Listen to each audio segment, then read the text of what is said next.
Hi Jared, great job. So on the left hand side here we have the new narrow arc feeling with the hands, as you can see here post impact at right arm level to the ground in the follow through versus the wide arc on the right hand side there, which the pelvis wasn't quite working appropriately for us, right? So I love the sensation you mentioned there, Jared, about the throwing motion.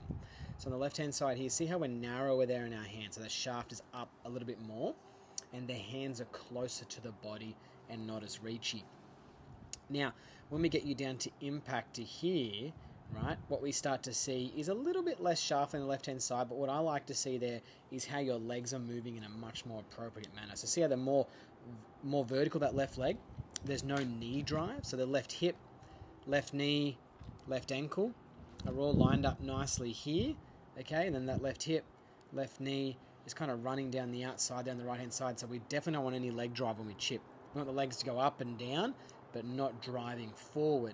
Now what we see here as we move through, right on that right hand side, they've got that little bit of a lunge feel on the right hand side there, and on that left hand side here, we're starting to see, you know, one big thing that I advocate for a lot is that pelvic area starting to move more upward, where on the right hand side here, that's just kind of diving forward there. It's just diving as we're reaching forward and getting that reachy look through here. So if we play this through now in motion, in flow, we're going to see a narrow arc on the left through here. So you've done an amazing job. Like you mentioned, the results are a lot better straight away. I want to ask you again if that toe strike were happening once again in the second session.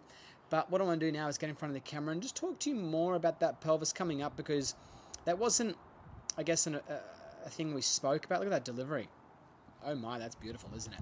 It wasn't something that we spoke about within the last lesson, but it just kind of happened as a result. I'm going to talk to you about how we're going to get that more and how it's going to coincide and kind of relate to the throwing motion. So you're throwing the club down and then the body is coming up. Going to dive into that a little bit deeper with you now. Thanks, mate.